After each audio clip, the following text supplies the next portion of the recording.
Hello and welcome, beautiful souls, to a space where age is not a limitation, but a celebration, where elegance knows no number, and where style continues to blossom with grace and confidence. Today we are diving into the world of timeless fashion for elegant ladies over 60. And trust me, your wardrobe is about to become your favorite place in the house, from luxurious fabrics to flattering silhouettes. This is all about embracing who you are with sophistication, charm, and a little bit of sparkle. Let's begin with the foundation of every graceful outfit, and that is fit, not tight, not baggy, but tailored. Imagine a well-fitted blazer that hugs your shoulders just right, paired with wide-leg trousers that flow as you walk, giving you movement and structure all in one look. This is power and poise blended together. Colors are next, while black and navy are classics. Don't shy away from soft pastels, ivory, warm taupe, olive green, or even a hint of burgundy or deep plum. They bring out the warmth in mature skin and elevate your entire appearance without trying too hard. Now let's talk fabric. Natural textures like linen, cotton, silk, wool blends, and cashmere feel wonderful against the skin and fall beautifully. Comfort should always meet elegance. Layering is your best friend at this stage. Think long-line cardigans, soft shawls, structured vests, or sleeveless coats that add dimension without bulk. Don't be afraid of prints either. Floral motifs, subtle stripes, and even tasteful animal prints can bring life to your outfits. If you're wearing a print, keep the rest neutral, and let one piece shine. Dresses are another treasure for women over 60. Wrap dresses with V-necks flatter every body shape, and create a feminine silhouette. A-line midi dresses, and shift dresses in breathable fabrics work wonders for casual days, or elegant evenings.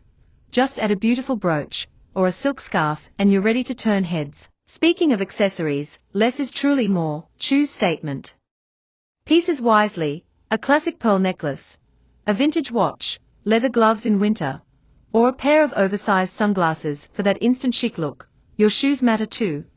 Comfort doesn't mean boring. Loafers, low-heeled pumps, sleek ankle boots, and stylish ballet flats all complete your ensemble while keeping you grounded. Don't forget handbags. Structured leather bags in neutral tones add a touch of sophistication and serve as a functional fashion piece. Hair and makeup also play their part in the overall outfit story. Soft waves, silver strands, a neat bun, or a classic bob can all radiate confidence.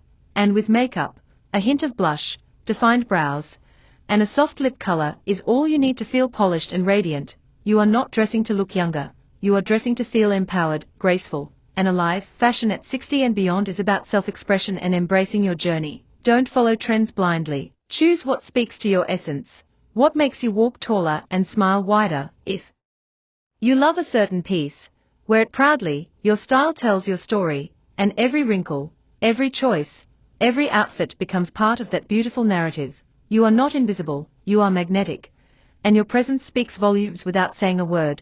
So whether you're stepping out for brunch with friends, attending a family celebration, or simply enjoying a stroll through the park, let your outfit be a reflection of your inner strength, your quiet elegance, and your timeless beauty. Thank you for being here, for embracing your elegance, and for inspiring others to do the same.